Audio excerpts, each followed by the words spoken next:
임신 확인을 하고 집에 돌아온 날 남편이 저한테 한 첫 마디가 이겁니다. 그게 내 아이가 맞냐? 저는 그 말을 듣고 손에 들고 있던 케이크를 그대로 떨어뜨렸습니다. 결혼한 지 3년 동안 다른 남자는 꿈에도 없었던 제가 임신 소식을 들고 온 날 그 말을 들었어요. 그런데 더 충격적인 건 따로 있었습니다. 남편은 결혼 전부터 이미 알고 있었어요.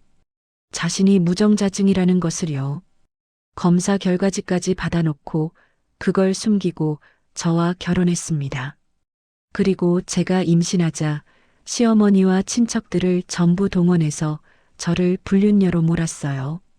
명절 밥상에서 제사 자리에서 친척들이 다 보는 앞에서요. 임신한 며느리를 죄인처럼 세워놓고 검사를 받으라고 했습니다. 이 집안이 저한테 한 짓이 그겁니다. 그런데 저 그냥 당하지 않았습니다. 저는 결혼한 지 3년 만에 임신을 했습니다. 3년이라는 시간이 얼마나 길었는지 모릅니다. 명절마다 시어머니가 아이는 언제 낳을 거냐고 물으셨고 친척들이 모이는 자리마다 둘이 금슬은 좋냐는 말을 들었어요. 그 말들이 전부 저한테 향하는 말이라는 걸 알았습니다. 왜 임신이 안 되냐는 말이었으니까요. 남편한테 문제가 있을 거라는 생각은 아무도 안 했어요. 검사를 받아보자는 말도 항상 저한테만 나왔습니다. 저는 병원에 2번 갔어요. 별다른 이상이 없다고 했습니다. 그러면 남편도 검사를 받아봐야 하는 거 아니냐고 의사한테 물었더니 같이 오시면 된다고 했어요. 저는 남편한테 같이 가보자고 했습니다. 남편이 말했어요.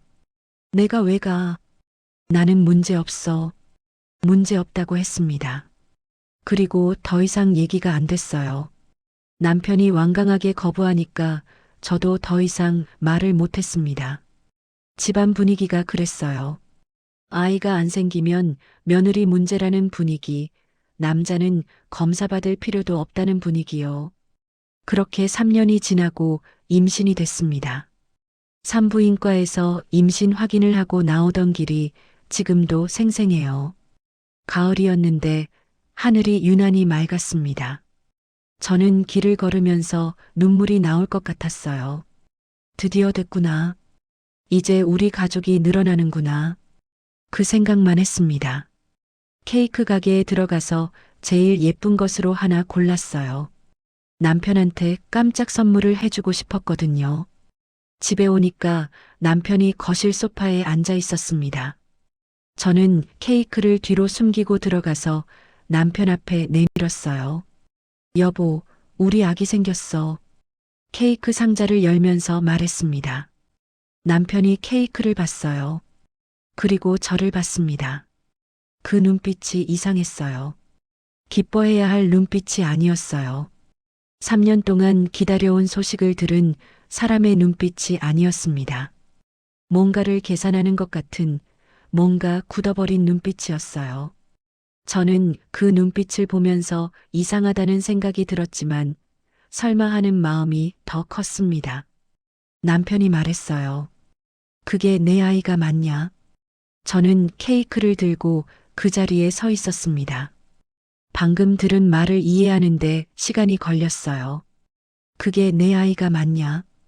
다시 한번 머릿속에서 그 문장을 돌렸습니다. 제가 잘못 들은 건가 싶었어요. 그래서 다시 물었습니다. 무슨 말이야? 남편이 반복했어요. 내 아이가 맞냐고. 확실해.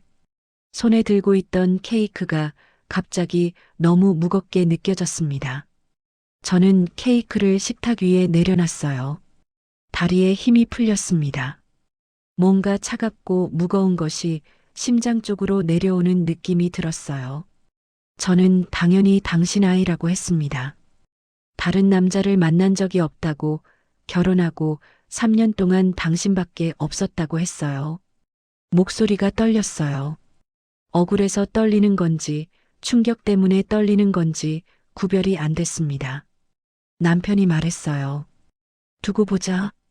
두고 보자는 말을 하고 일어나서 방으로 들어가 버렸어요. 저는 거실에 혼자 남았습니다. 식탁 위에 케이크가 있었어요. 아무도 먹지 않은 케이크가요. 저는 그 케이크를 한동안 바라봤어요. 임신 소식을 들고 온 날, 이 사람이 저한테 한 첫마디가 그거였습니다. 그날 밤 남편은 따로 잤어요. 저는 밤새 잠을 못 잤습니다. 남편이 왜 그런 말을 했는지, 무슨 생각인지 도무지 이해가 안 됐어요. 3년 동안 같이 살면서 제가 뭔가 이상한 행동을 한 적이 있었냐, 의심받을 만한 행동을 한 적이 있었냐를 밤새 되짚었습니다. 아무것도 없었어요. 다음 날 아침이었습니다. 시어머니한테서 전화가 왔어요. 평소보다 이른 시간이었고 목소리가 달랐습니다. 날카롭고 조심스러운 목소리였어요. 수연아, 나 할 말 있다. 지금 올 수 있냐? 저는 임신 초기라 몸이 좋지 않았지만 시어머니 집으로 갔습니다.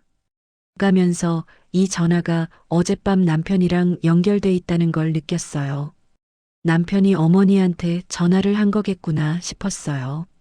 시어머니가 저를 앉혀놓고 말씀하셨습니다. 정훈이가 나한테 다 말했어. 내가 딴 남자를 만난 것 같다고. 저는 즉각 아니라고 했습니다. 절대 그런 일 없다고 오해라고 말씀드렸어요.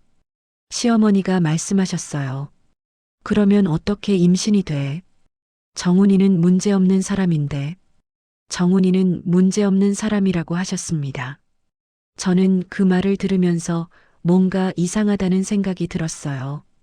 왜 남편이 문제없다고 저렇게 단정하시는 걸까?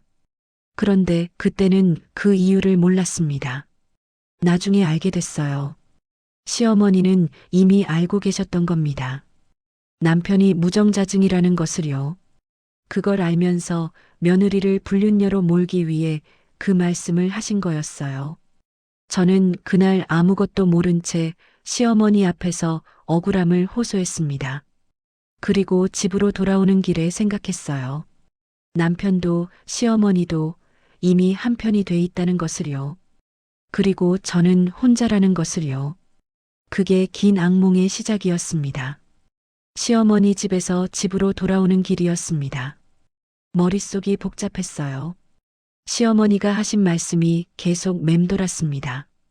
정훈이는 문제없는 사람인데 그 말이 왜 그렇게 자신 있게 나왔을까요? 남편이 문제없다는 걸 어떻게 그렇게 단정하시는 걸까요? 아이가 3년 동안 안 생겼을 때 한 번도 남편 쪽을 의심하지 않으셨던 분이 갑자기 정훈이는 문제없는 사람이라고 딱 잘라 말씀하셨습니다. 그 확신이 어디서 나온 건지 집으로 오는 내내 생각했어요. 집에 들어오니 남편이 거실에 있었습니다. 저는 가방을 내려놓지도 않고 남편 앞에 섰어요. 그리고 물었습니다. 어머니한테 뭐라고 했어? 남편이 시선을 피하면서 말했어요. 사실대로 말했지. 저는 사실이 뭐냐고 했습니다. 당신이 어머니한테 말한 사실이 뭐냐고요. 남편이 말했어요. 당신이 딴 남자를 만난 것 같다고 했지. 저는 숨이 막혔습니다. 남편이 시어머니한테 그 말을 했다는 거였어요. 아내가 바람을 피운 것 같다고요. 임신 확인을 한 다음 날 시어머니한테 전화해서 그 말부터 한 거였습니다. 저한테는 해명할 기회도 주지 않고 아내가 불륜을 저질렀다는 말을 어머니한테 먼저 한 거예요. 저는 떨리는 목소리로 물었습니다. 여보, 혹시 당신이 병원에서 검사를 받은 적 있어? 남자 쪽 검사 말이야. 남편이 굳었습니다. 그 굳는 순간이 너무 선명했어요. 0.5초였는데 저는 그 0.5초를 똑똑히 봤습니다. 표정이 바뀌는 게 보였어요. 뭔가를 숨기려는 사람이 순간적으로 드러내는 그 표정이요. 남편이 말했어요. 무슨 검사? 받은 적 없어?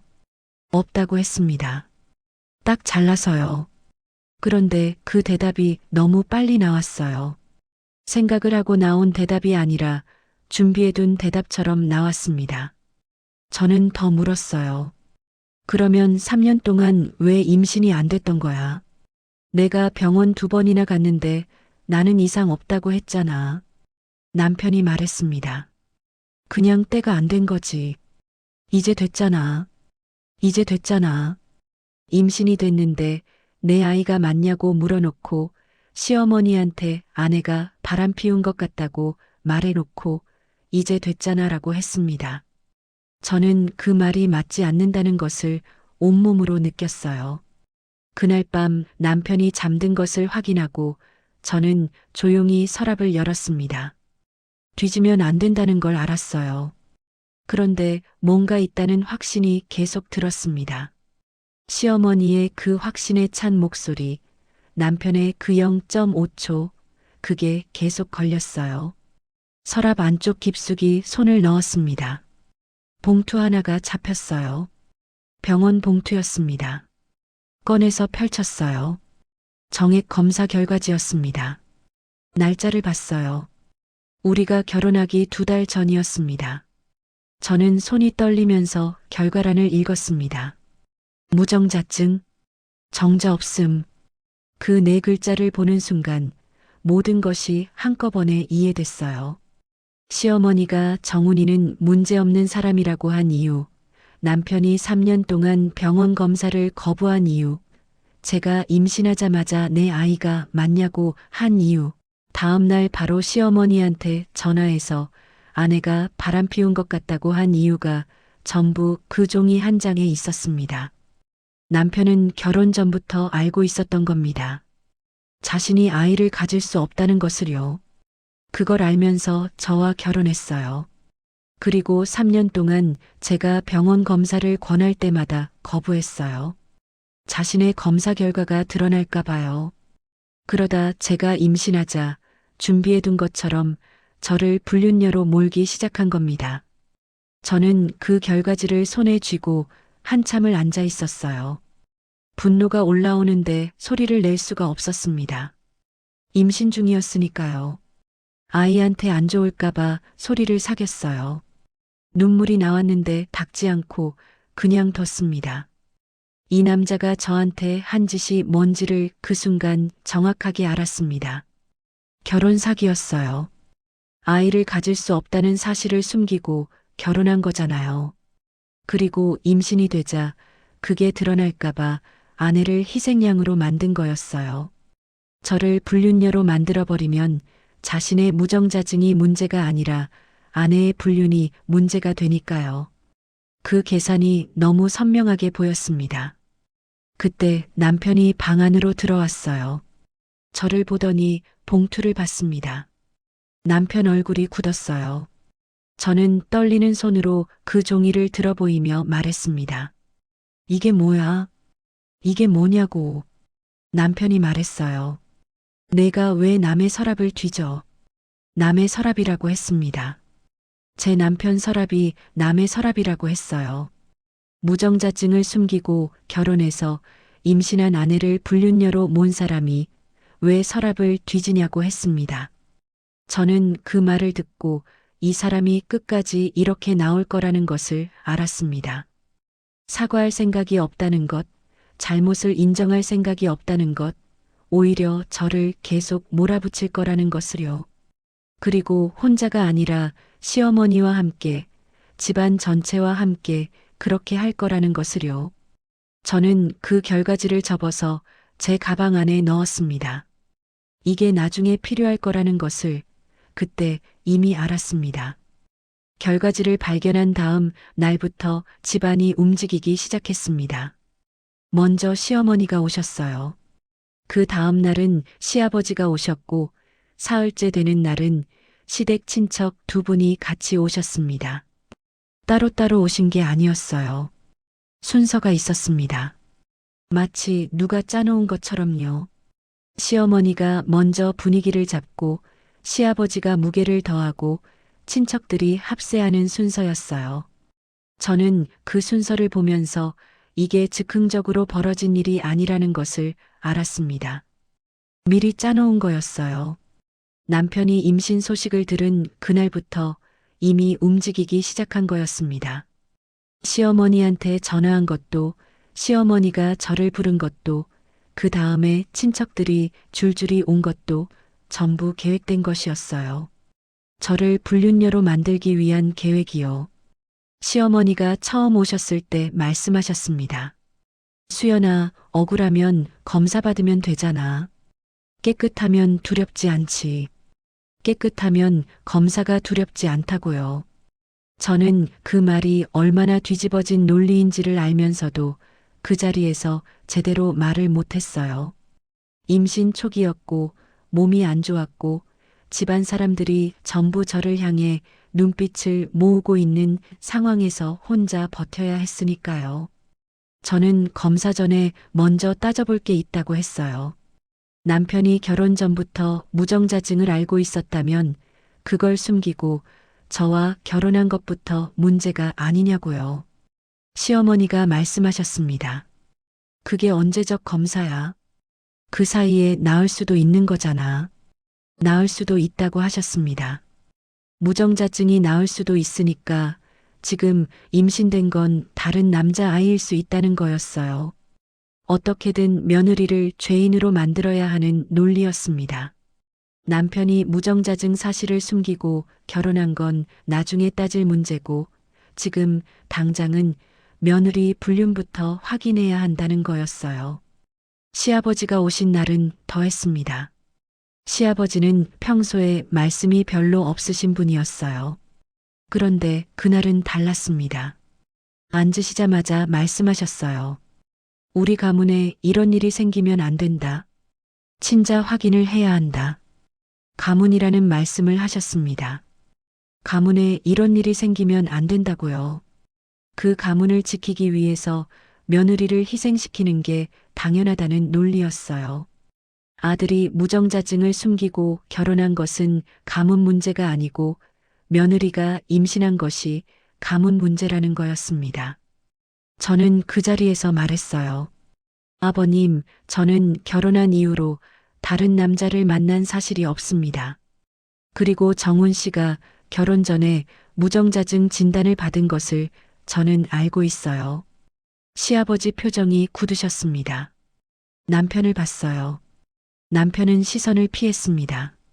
시아버지가 말씀하셨어요. 그건 나중에 얘기하자.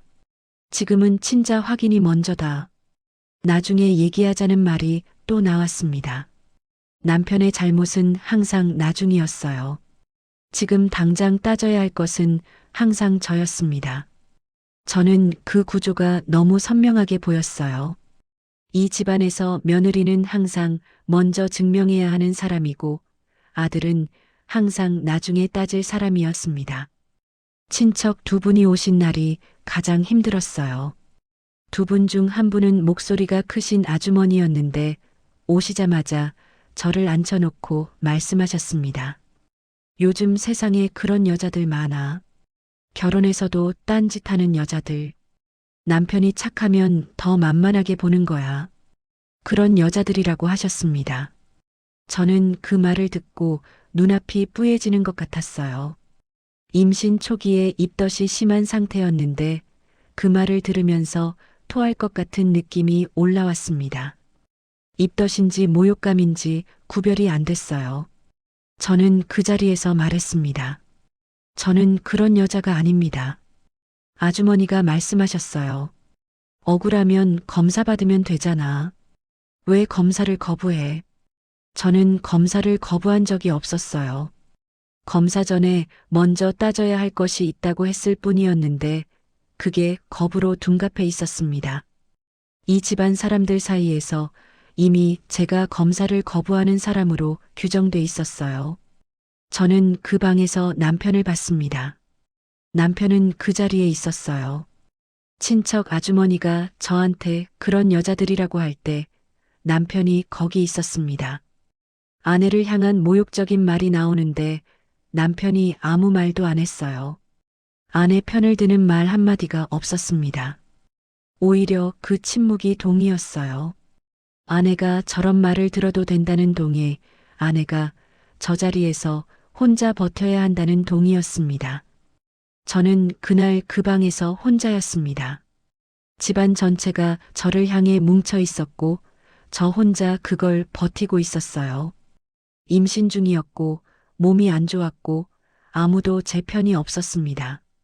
그런데 그 방을 나오면서 저는 한 가지를 결심했어요. 이 집안이 원하는 대로 그냥 검사만 받고 끝낼 수 없다는 것을요. 결과가 나오면 없었던 일로 하자는 이 집안의 계획대로 끝낼 수 없다는 것을요. 제 가방 안에 그 결과지가 있었습니다. 그게 제 손에 있는 한 이 싸움은 제가 원하는 방식으로 해야 했습니다. 그의 추석이었습니다. 시어머니가 명절에 오라고 하셨어요. 저는 가기 싫었습니다. 임신 초기라 몸이 안 좋았고 그 집에 가면 어떤 일이 벌어질지 눈에 보였으니까요. 그런데 안 가면 더 이상한 사람이 된다는 걸 알았어요. 안 온다고 하면 죄인이 도망치는 것처럼 보이니까요. 이미 저를 불륜녀로 규정해 놓은 집안에서 명절에 안 나타나면 그 규정이 더 굳어지는 겁니다. 저는 그 자리에 가기로 했습니다. 가면서 마음을 다잡았어요. 어떤 말을 들어도 무너지지 말자고, 아이를 생각해서 흥분하지 말자고요. 뱃속 아이가 있었으니까요. 그 아이를 보호해야 한다는 생각이 그나마 저를 붙잡고 있었습니다. 시댁에 도착하니까 이미 친척들이 여럿 와 있었어요. 저를 보는 눈빛이 달랐습니다. 평소에 명절마다 보던 그 눈빛이 아니었어요. 뭔가를 알고 있는 눈빛들이었습니다. 수군거리다가 제가 들어서자 멈추는 분위기였어요. 시어머니가 이미 다 말씀하신 거였습니다. 며느리가 바람을 피웠다고, 뱃속 아이 아버지가 누군지 모른다고요. 저는 그걸 느끼면서도 아무 말 못하고 앞치마를 둘렀습니다. 부엌으로 들어가서 음식을 날랐어요. 임신 중에 무거운 것을 들면 안 된다는 걸 알았지만 그 자리에서 못하겠다고 할 수 없었습니다. 이미 죄인 취급을 받고 있는 상황에서 조금이라도 게으르게 굴면 더 욕을 먹을 게 뻔했으니까요. 며느리가 배가 불러도 일은 해야 하는 집이었어요. 하물며 불륜 의심을 받고 있는 며느리라면 더더욱요. 차례를 지내고 식사 자리가 됐습니다. 어른들이 먼저 앉으셨고 저는 음식을 나르고 있었어요. 그때 남편 쪽 큰아버지가 말씀하셨습니다. 수연이 앉아봐. 나 할 말 있어. 밥 먹는 자리에서, 친척들이 다 있는 자리에서 저한테 앉으라고 하셨어요. 저는 손에 들고 있던 그릇을 내려놓고 앉았습니다. 온 식탁이 저를 봤어요. 큰아버지가 말씀하셨습니다. 수연이, 너 친자 확인 검사 받기로 했냐? 밥상 앞에서 그 말이 나왔습니다. 명절 식사 자리에서, 친척들이 다 둘러앉은 그 자리에서 임신한 며느리한테 친자 확인 검사를 받을 거냐고 물으셨어요. 저는 말문이 막혔습니다. 이게 지금 밥 먹는 자리에서 나올 말입니까? 그런데 이 집안 사람들한테는 그게 자연스러운 거였어요. 며느리를 죄인으로 세워놓는 게 밥상에서도 당연한 일이었습니다. 저는 숨을 한번 골랐어요. 그리고 말했습니다. 큰아버지, 저 검사 받기 전에 먼저 여쭤볼 게 있어요. 정훈 씨가 결혼 전부터 무정자증이라는 걸 알고 있었다는 거 여기 계신 분들 알고 계세요. 식탁이 조용해졌습니다. 숟가락 소리가 멎었어요. 다들 저를 봤습니다. 큰아버지 표정이 굳으셨어요. 남편을 봤습니다. 남편은 시선을 밥상으로 떨어뜨렸어요. 저는 계속 말했습니다. 결혼 2달 전에 받은 검사 결과지가 있어요. 무정자증, 정자 없음이라고 나와 있습니다. 그걸 숨기고 저와 결혼한 거예요. 그런데 왜 검사를 받아야 하는 사람이 저입니까? 그 자리가 술렁거렸습니다. 시어머니가 말씀하셨어요. 그게 언제적 검사야? 그 사이에 호전될 수도 있는 거잖아. 그리고 그 얘기는 나중에 하고 지금은 검사가 먼저야. 나중에 하자는 말이 또 나왔습니다. 남편 잘못은 항상 나중이었어요. 지금 당장 따져야 할 것은 항상 저였습니다. 그 자리에서 시어머니 논리가 그랬어요. 무정자증이 호전됐을 수도 있으니까 지금 임신된 건 다른 남자아이일 수도 있다. 그러니 친자 확인이 먼저다. 어이가 없었지만 저는 더 말하지 않았어요. 왜냐하면 그 자리에서 아무리 말해봤자 소용없다는 걸 알았기 때문입니다. 이 집안 사람들은 제 말을 들으러 온 게 아니었어요. 저를 압박하러 온 거였어요. 제가 무슨 말을 해도 이미 결론은 정해져 있었습니다. 그런데 그 다음에 일어난 일이 저를 더 무너뜨렸습니다. 친척 중에 목소리가 큰 아주머니 한 분이 말씀하셨어요. 억울하면 빨리 받으면 되잖아. 떳떳하면 두려울 게 없지. 왜 자꾸 다른 얘기로 돌려? 다른 얘기로 돌린다고 하셨습니다.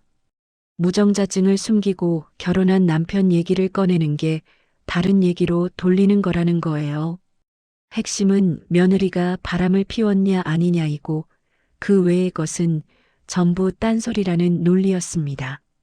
남편은 그 자리에서 내내 말이 없었어요. 아무 말도 안 했습니다. 친척들이 아내를 몰아붙이는데 남편이 한마디도 안 했어요.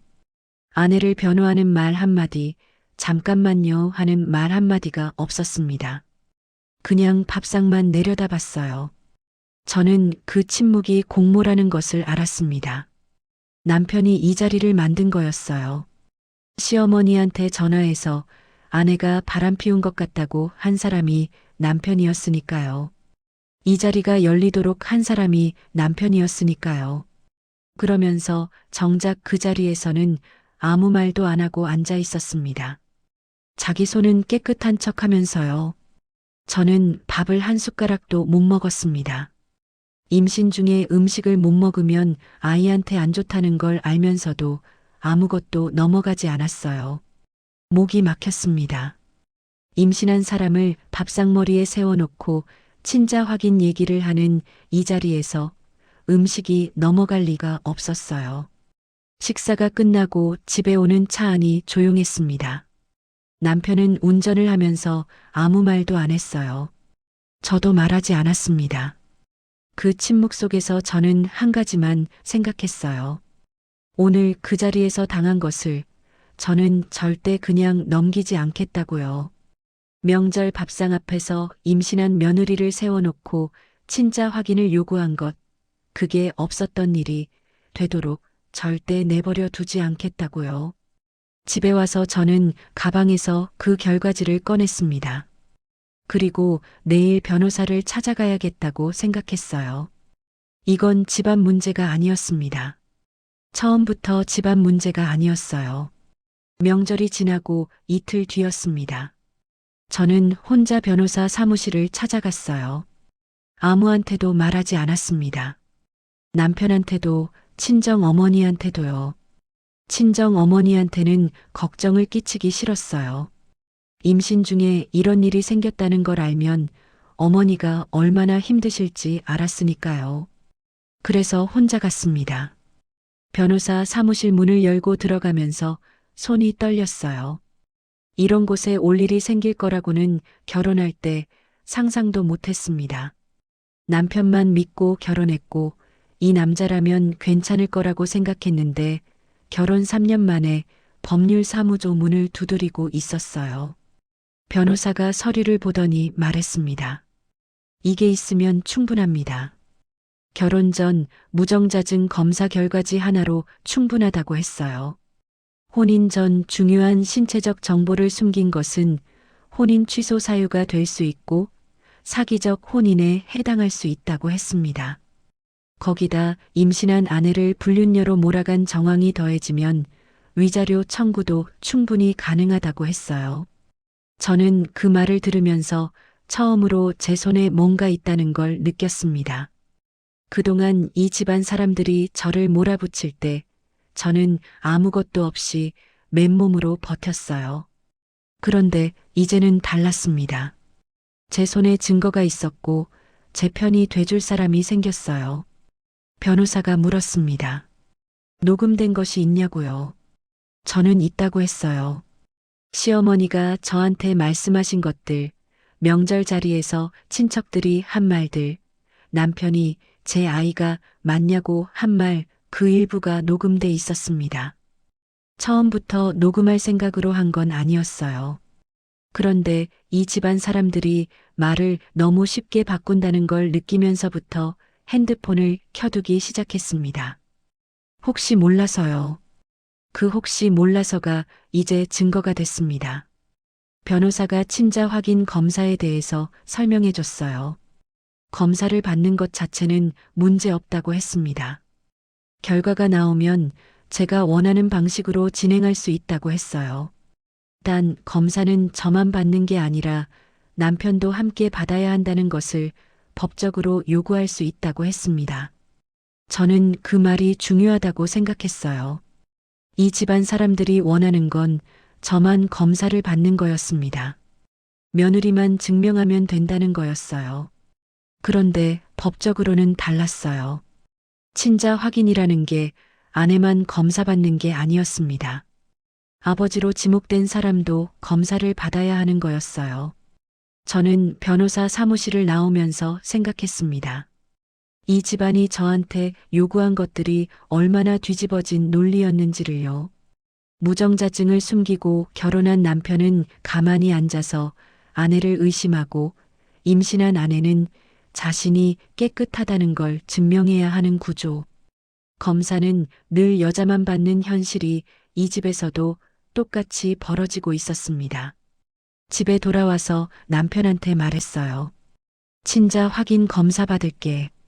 대신 당신도 같이 받아야 해. 남편 표정이 바뀌었습니다. 왜 내가 받아야 하냐고 했어요. 의심받는 사람이 당신이잖아 라고 했습니다. 저는 말했어요. 법적으로 친자 확인은 아버지와 아이 사이의 검사입니다. 당신이 아버지라고 주장하려면 당신도 검사를 받아야 해. 남편이 말했습니다. 나는 안 받아. 안 받겠다고 했습니다. 딱 잘라서요. 저는 그 거부가 이미 답이라는 것을 알았어요. 자신이 무정자증이라는 사실이 공식 검사에서 다시 드러나는 게 두려운 거였어요. 검사를 받으면 결혼 전 결과지와 일치하는 결과가 나올 테고, 그러면 자신이 무정자증을 숨기고 결혼했다는 게 더 명확해지니까요. 그래서 거부한 거였습니다. 저는 남편한테 말했어요. 거부하면 법원을 통해서 진행할게. 남편이 저를 봤어요. 뭔가 달라진 걸 느끼는 눈빛이었습니다. 그동안 제가 그냥 울면서 억울하다고만 했는데 법원이라는 말이 나오니까 표정이 달라졌어요. 시어머니한테 연락이 갔겠지요. 그날 저녁 시어머니가 전화를 하셨습니다. 수연아, 왜 일을 크게 만들려고 해? 조용히 검사만 받으면 되는데 왜 법원 얘기가 나와? 조용히 검사만 받으라고 하셨습니다. 저는 말씀드렸어요. 어머니, 저는 조용히 할 생각이 없어요. 정훈 씨가 무정자증을 숨기고 저와 결혼한 것, 임신한 저를 불륜녀로 몬 것, 명절 자리에서 친척들 앞에서 저를 세워놓고 친자 확인 얘기를 한 것, 이게 전부 조용히 덮어야 할 일입니까? 시어머니가 잠깐 침묵하셨어요. 그러더니 말씀하셨습니다. 집안 체면이 있잖아. 이게 밖으로 나가면 다들 어떻게 알겠어. 집안 체면이 나왔습니다. 며느리를 불륜녀로 몰아붙인 사람들이 집안 체면을 말하는 게 얼마나 뻔뻔한 말인지를 저는 그 순간 새삼 느꼈어요. 체면이 무너질까봐 두려운 게 아니었어요. 이 일이 밖으로 나가면 남편이 무정자증을 숨기고 결혼했다는 사실이 드러나는 게 두려운 거였습니다. 그게 드러나면 이 집안이 잘못한 거라는 게 너무 명확해지니까요. 저는 말씀드렸어요. 어머니, 체면은 처음부터 지키셨어야 했습니다. 임신한 며느리를 명절 밥상 앞에 세워놓고 친자 확인 얘기를 꺼내셨을 때 이미 체면은 없어진 거 아닙니까? 전화가 끊어졌습니다. 시어머니가 먼저 끊으셨어요. 저는 전화기를 내려놓고 배를 쓸었습니다. 아이가 거기 있었어요. 이 모든 일이 벌어지는 동안 뱃속에서 같이 버텨온 아이였습니다. 저는 아이한테 말했어요. 소리를 내지 않고 마음속으로요. 엄마가 지키겠다고요. 아무도 이 아이를 함부로 부르지 못하게 하겠다고요. 그날 저는 변호사한테 연락을 했습니다. 법원을 통한 친자 확인 절차를 진행해 달라고 했어요. 그리고 동시에 이혼 소송 준비도 시작해 달라고 했습니다. 두 가지를 같이 진행하기로 했어요. 검사 결과가 어떻게 나오든 이 집과 이 남자와는 더 이상 살 수 없다는 것을 그날 확실하게 결론 냈습니다. 결과가 나오면 이 집안이 저한테 한 모든 것에 대해 제대로 책임을 묻겠다고 마음을 굳혔어요. 참는 것도 이번이 마지막이었습니다. 법원을 통한 친자 확인 절차가 시작됐습니다. 남편이 자발적으로 검사를 거부했기 때문에 법원 명령으로 진행됐어요. 남편 측 변호사가 여러 가지 이유를 들어서 검사를 미루려고 했습니다. 절차가 복잡하다느니 시기가 맞지 않는다느니 이런저런 이유를 댔어요. 그런데 법원은 받아들이지 않았습니다. 검사는 예정대로 진행됐어요. 저는 그 기간 동안 시댁 식구들한테 계속 연락을 받았습니다. 시어머니가 하루에도 몇 번씩 전화를 하셨어요. 내용은 항상 같았어요. 조용히 해결하자고, 집안 망신이라고, 아이 생각해서라도 그러지 말라고요. 친척들도 연락을 해왔습니다. 왜 집안일을 법으로 끌고 가냐고, 어른들 망신 주는 거냐고요. 저는 그 전화들에 같은 말로 대답했습니다. 절차대로 하겠습니다. 그 말만 했어요. 흥분하지 않았습니다. 설명하지도 않았어요. 변호사한테 배운 거였어요. 감정적으로 대응하지 말라고 절차 얘기만 하라고 했거든요. 저는 그대로 했습니다. 남편은 집에 있었지만 말이 없었어요. 같이 살면서 남이나 다름없었습니다. 밥을 같이 먹어도 말이 없었고 거실에 같이 있어도 서로 다른 방향을 봤어요. 남편이 가끔 저를 볼 때가 있었는데 그 눈빛이 이상했어요. 미안함이 아니었습니다. 뭔가 불안한 눈빛이었어요. 결과가 어떻게 나올지를 걱정하는 눈빛이었습니다. 저는 그 눈빛을 보면서 이 사람이 지금 무서운 거라는 걸 알았어요. 친자 확인 결과가 나오면 자신이 무정자증을 숨기고 결혼했다는 게 법적으로 기록에 남는 게 무서운 거였어요. 이혼 소송을 준비하고 있다는 걸 남편도 알고 있었으니까요.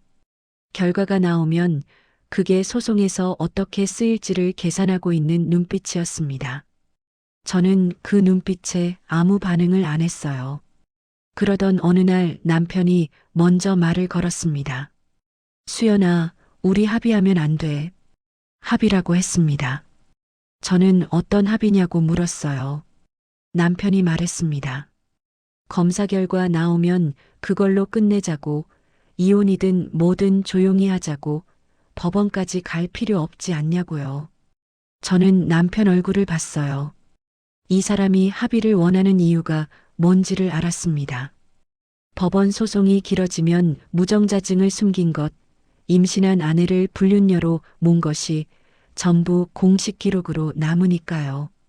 조용히 합의를 하면 그 기록이 최소화되니까요. 자신한테 유리한 조건으로 빠르게 끝내려는 거였어요. 저는 말했습니다. 합의는 변호사를 통해서 해. 남편이 표정이 굳었어요. 직접 얘기하면 안 되냐고 했습니다. 저는 대답하지 않고 방으로 들어갔어요. 그리고 검사 결과가 나오는 날이 됐습니다. 변호사한테서 전화가 왔어요. 저는 전화를 받으면서 손이 떨렸습니다. 당연한 결과가 나올 거라는 걸 알았어요. 다른 남자를 만난 적이 없었으니까요. 그런데 그 당연한 걸 이렇게 법적으로 증명해야 한다는 것이 너무 서러웠습니다.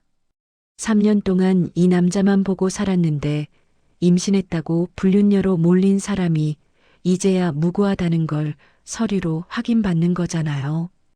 변호사가 말했습니다. 친자 확인 결과 99.9999% 일치합니다. 법적으로 친부가 맞습니다. 저는 그 말을 듣고 눈물이 나왔어요. 당연한 결과였는데 그 당연한 결과 앞에서 눈물이 났습니다. 억울함이 터진 거였어요.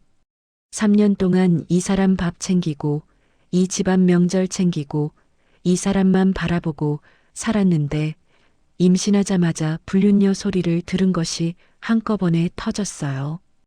임신 중에 명절 밥상 앞에 세워진 것, 친척들 앞에서 그런 여자라는 말을 들은 것, 그 모든 것이 그 결과 한 장 앞에서 쏟아졌습니다. 저는 한참 울었어요. 그리고 눈물을 닦고 남편한테 전화를 했습니다. 여보, 결과 나왔어. 당연히 당신 아이야. 남편이 잠깐 침묵했어요. 그리고 말했습니다. 그래, 알겠어. 알겠다고 했습니다. 미안하다는 말이 없었어요. 내가 잘못했다는 말이 없었습니다. 그냥 알겠다고 했어요. 그 두 글자가 전부였습니다. 결혼 전부터 무정자증을 숨긴 것에 대해서도 임신한 아내를 불륜녀로 몬 것에 대해서도 명절 자리에서 공개적으로 망신을 준 것에 대해서도 알겠다는 말 한마디가 전부였어요. 저는 그 알겠다는 말에서 이 사람이 끝까지 사과하지 않겠다는 것을 알았습니다. 그러면 시어머니는 어땠냐고요? 시어머니한테도 결과를 알렸습니다.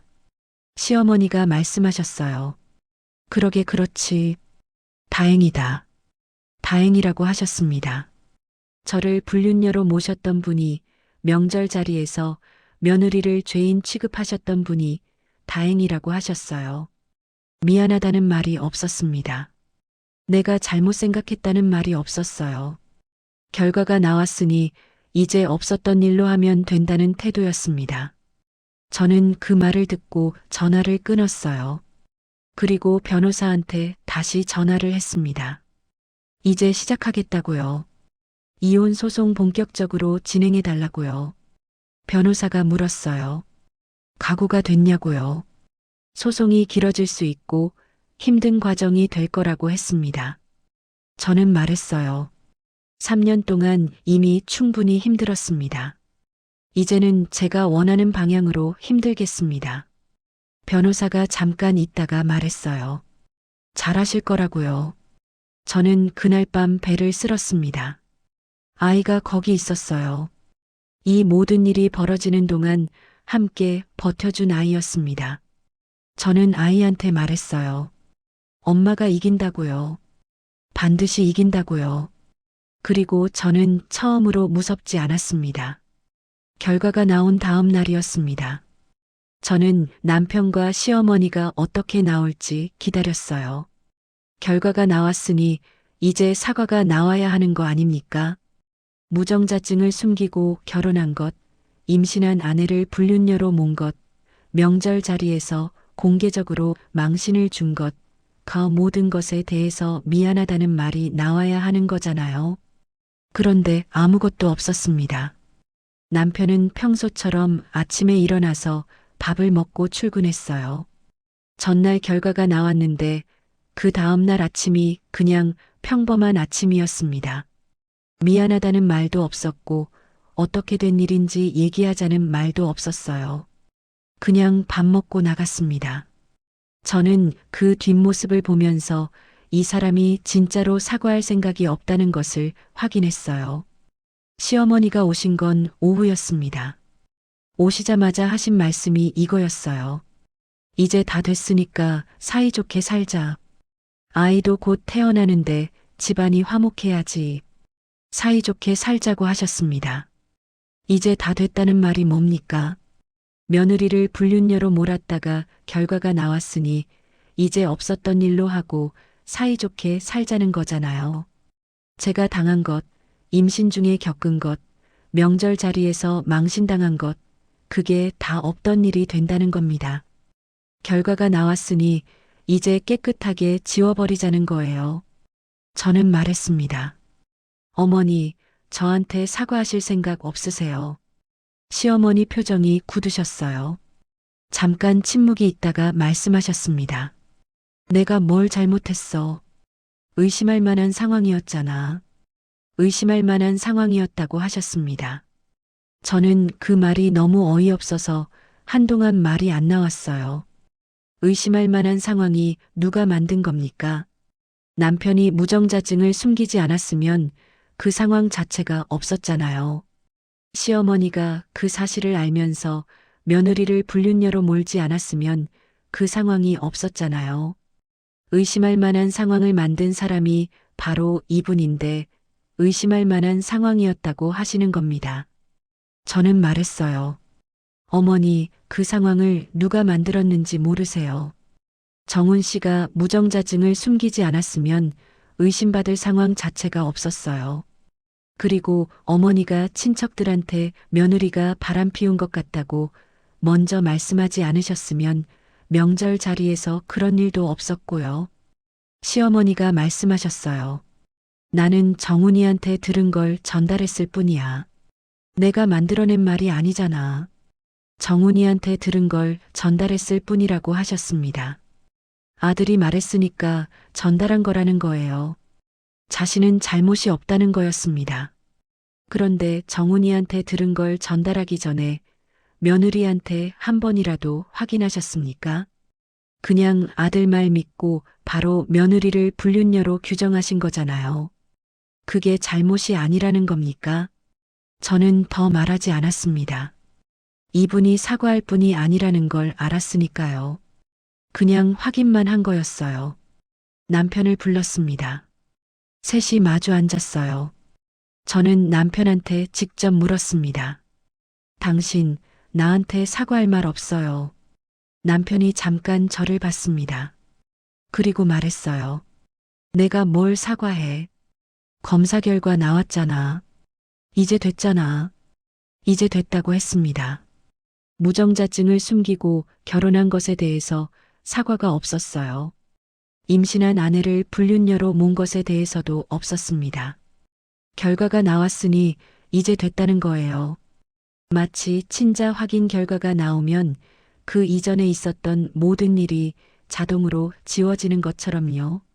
저는 말했어요. 결혼 전에 무정자증이라는 걸 알고 있었잖아요. 그걸 왜 숨겼어요? 남편이 말했습니다. 그때는 나을 수도 있다고 생각했어. 나을 수도 있다고 생각했다고요. 결혼 전에 이미 검사를 받아서 무정자증이라는 결과를 손에 쥐고 있었는데 나을 수도 있다고 생각해서 숨겼다는 겁니다. 그게 말이 됩니까? 나을 수도 있다고 생각했으면 결혼 전에 저한테 솔직하게 말하고 같이 치료를 받았어야 하는 거 아닙니까? 그런데 숨긴 거잖아요. 그리고 임신이 되자 저를 불륜녀로 몬 거잖아요. 저는 말했어요. 나을 수도 있다고 생각했으면 내가 임신했을 때 기뻐했어야 하잖아요. 그런데 당신이 한 첫마디가 뭐였어요? 그게 내 아이가 맞냐고 했잖아요. 무정자증인 자신의 아이일 리 없다는 걸 알고 있었으니까 그 말이 나온 거 아닙니까? 남편이 입을 다물었습니다. 할 말이 없는 거였어요. 반박할 논리가 없는 거였습니다. 그냥 입을 다물었어요. 시어머니가 나섰습니다. 수연아, 지금 와서 그걸 따져서 뭐가 달라져. 아이는 정훈이 아이라는 게 밝혀졌고 이제 같이 잘 살면 되는 거잖아. 잘 살면 된다고 하셨습니다. 저는 그 말이 이 집안의 논리를 가장 잘 보여준다고 생각했어요. 잘못을 저질러도 결과가 괜찮으면 그냥 잘 살면 된다는 거예요. 가해자가 피해자한테 사과하는 게 아니라 피해자가 가해자를 용서하고 같이 살면 된다는 거였습니다. 저는 자리에서 일어났어요. 그리고 말했습니다. 어머니, 저 이혼 소송 준비하고 있습니다. 변호사를 통해서 연락이 갈 거예요. 시어머니 얼굴이 하얘졌습니다. 남편도 굳었어요. 저는 그 두 사람 표정을 보면서 이제야 이 사람들이 진짜 상황을 파악하고 있다는 것을 느꼈어요. 결과가 나오면 없었던 일로 하면 된다고 생각했는데 그게 아니라는 것을요. 시어머니가 말씀하셨습니다. 이혼을 왜 해? 아이도 있는데. 집안 망신이잖아. 집안 망신이 또 나왔습니다. 저는 말했어요. 어머니, 망신은 제가 시키는 게 아니에요. 이미 이 집안이 저한테 한 것들이 망신스러운 거예요. 저는 그냥 그 결과를 받을 뿐입니다. 남편이 말했습니다. 수연아, 한 번만 더 생각해봐. 아이한테 아빠가 없으면 어떻게 해? 아이 얘기를 꺼냈습니다. 사과할 때는 아이 얘기가 없더니 불리해지니까 아이가 나왔어요. 저는 말했습니다. 아이한테 아빠가 없는 것보다 엄마가 아무 이유 없이 불륜녀 소리를 듣고 사는 것을 보여주는 게 더 나쁜 거예요. 저는 이 아이한테 억울한 일을 당했을 때 어떻게 해야 하는지를 보여주고 싶습니다. 아무도 말을 안 했습니다. 저는 방으로 들어갔어요. 문을 닫고 나서 배를 쓸었습니다. 아이한테 말했어요. 엄마 잘하고 있는 거라고, 엄마가 끝까지 하겠다고요. 그리고 변호사한테 문자를 보냈습니다. 소송 본격적으로 시작해 주세요. 이혼 소송이 시작됐습니다. 남편 측은 처음에 이혼 자체를 거부했어요. 자신들이 잘못한 게 없다는 입장이었습니다. 무정자증을 숨긴 것은 결혼을 위한 어쩔 수 없는 선택이었다고 했고, 임신한 아내를 의심한 것은 상황상 당연한 반응이었다고 했어요. 뻔뻔하게도 그게 자신들의 공식 입장이었습니다. 저는 그 입장을 듣고 오히려 마음이 차분해졌어요. 끝까지 저렇게 나온다면 제가 가진 것들을 전부 꺼내면 된다고요. 저한테는 3가지가 있었습니다. 첫 번째는 결혼 2달 전 무정자증 검사 결과지였어요. 날짜가 찍혀 있었고 남편 이름이 있었고 결과란에 무정자증이라고 명확하게 써 있었습니다. 이걸 숨기고 결혼한 것이 사기적 혼인에 해당한다는 것을 변호사가 법리적으로 준비했어요. 두 번째는 녹음이었습니다. 시어머니가 저한테 깨끗하면 검사가 두렵지 않다고 하셨던 것, 명절 자리에서 큰아버지가 밥상 앞에서 친자 확인 얘기를 꺼낸 것, 친척 아주머니가 요즘 그런 여자들 많다고 하셨던 것, 남편이 내 아이가 맞냐고 했던 것, 그 모든 것이 녹음돼 있었습니다. 저는 그 파일들을 하나씩 변호사한테 넘겼어요. 3번째는 친자 확인 결과지였습니다. 99.9999% 일치. 이 결과가 뭘 의미하는지를 법원이 모를 리 없었어요. 무정자증인 남편의 아이가 맞다는 결과는 의학적으로 불가능한 일이 일어난 게 아니라 애초에 남편이 완전한 무정자증이 아니었을 가능성 또는 결혼 전 검사 결과가 남편의 실제 상태를 과장하거나 다른 의도로 활용됐을 가능성을 보여주는 거였어요. 어느 쪽이든 남편한테 불리했습니다. 재판이 진행되면서 남편 측 태도가 달라지기 시작했어요. 처음에 강하게 나오던 남편 측 변호사가 조금씩 톤을 낮추기 시작했습니다. 합의를 제안해 왔어요. 조건이 처음엔 말도 안 되는 수준이었습니다. 위자료를 최소화하고 재산 분할도 제한적으로 하자는 거였어요. 저는 거부했습니다. 두 번째 합의 제안이 왔어요. 조건이 조금 나아졌지만 여전히 부족했습니다. 저는 또 거부했어요. 변호사가 제 입장을 명확하게 전달했습니다. 결혼 전 무정자증을 숨긴 것에 대한 책임, 임신한 아내를 불륜녀로 몬 것에 대한 책임, 집안 전체가 합세해서 며느리를 압박한 것에 대한 책임, 이 3가지가 전부 반영되지 않으면 합의 없다고요. 재판 과정에서 결정적인 장면이 있었습니다. 판사가 남편한테 직접 물었어요. 결혼 전 이 검사 결과를 알고 있었냐고요. 남편이 법정에서 부인하려고 했습니다. 몰랐다고 하려고 했어요. 그런데 병원 기록이 있었어요. 검사를 받은 날짜, 결과지를 수령한 날짜가 병원 기록에 남아 있었습니다. 남편이 직접 받아간 기록이요. 판사가 다시 물었습니다. 병원 기록에 의하면 본인이 직접 결과지를 수령했는데 몰랐다는 게 가능합니까? 남편이 입을 다물었어요. 법정이 조용해졌습니다. 방청석에 시어머니가 계셨는데 그 침묵 속에서 시어머니 얼굴이 굳어가는 것이 보였어요. 남편이 결혼 전에 알고 있었다는 게 법정에서 사실상 확인된 순간이었습니다. 판결이 났습니다. 이혼이 인정됐어요. 위자료는 제가 요구한 금액에 가깝게 나왔습니다. 혼인 전 중요한 신체적 정보를 고의로 은폐한 것, 임신한 배우자를 불륜녀로 몰아 정신적 피해를 준 것, 가족을 동원해서 임신 중 배우자를 집단적으로 압박한 것, 이 세 가지가 전부 인정됐어요. 재산 분할도 저한테 유리하게 났습니다. 판결문을 손에 쥐었을 때 저는 아무 말도 못했어요. 눈물이 나올 것 같았는데 나오지 않았습니다. 그냥 그 판결문을 한참 봤어요. 흑백으로 인쇄된 글자들이었는데 그 글자 하나하나가 3년 동안 제가 겪은 것들을 인정해 주는 것 같았습니다. 법이 제 편이었어요. 적어도 이 순간만큼은요. 법정을 나오면서 남편과 마주쳤습니다. 남편이 저를 봤어요. 뭔가 말을 하려는 것 같았습니다. 저는 그냥 걸어갔어요. 이제 이 사람한테 들을 말이 없었습니다. 사과도 변명도 아무것도요. 시어머니가 방청석에서 나오셨는데 저랑 눈이 마주쳤어요. 시어머니가 먼저 시선을 피하셨습니다. 저는 그 장면을 오래 기억할 것 같아요. 그동안 이 집안에서 저를 내려다보던 분이 그날 먼저 눈을 피하셨습니다. 그게 통쾌함이라기보다는 씁쓸함이었어요. 이렇게까지 됐어야 했냐는 씁쓸함이요. 판결 이후 친척들 사이에서 이야기가 퍼졌다고 들었습니다.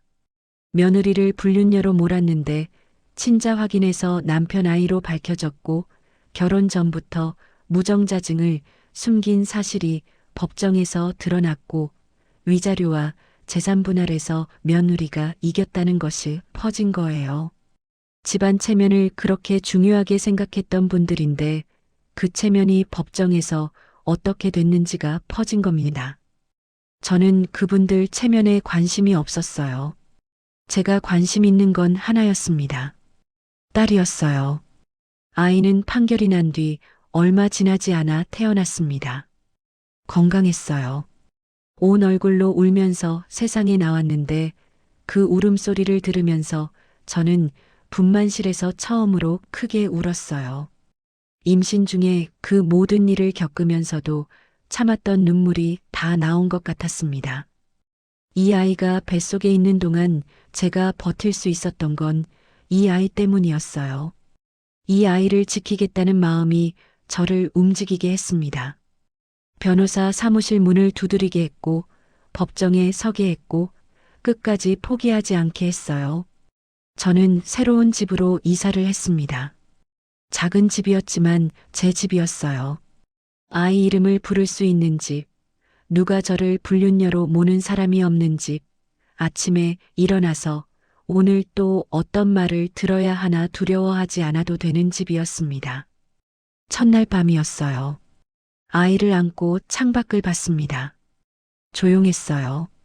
아무것도 들리지 않았습니다. 시어머니 전화도 남편 침묵도 친척들 수군거림도 없었어요. 그냥 조용했습니다. 저는 그 조용함이 그렇게 좋을 수 없었어요. 아이가 제 팔 안에서 잠들었습니다.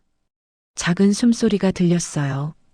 저는 그 숨소리를 들으면서 생각했습니다. 이 아이한테 언젠가 말해줄 거라고요. 엄마가 억울한 일을 당했을 때 어떻게 했는지를요. 참지 않았고 준비했고 법 앞에 섰고 이겼다는 것을요. 그리고 그 모든 걸 가능하게 해준 게 이 아이였다는 것을요. 저는 더 이상 그 집안의 며느리가 아닙니다. 저는 이제 그냥 제 이름으로 살고 있어요. 제 딸과 함께요. 마지막으로 여러분께 묻겠습니다. 억울한 일을 당했을 때 집안 체면 때문에, 아이 때문에 어디 가서 말도 못하고 혼자 사귀며 사신 분들이 계실 겁니다. 며느리만 의심받고, 검사는 늘 여자만 받고, 사과는 끝내 받지 못하고, 그냥 덮고 살아오신 분들이 계실 거예요.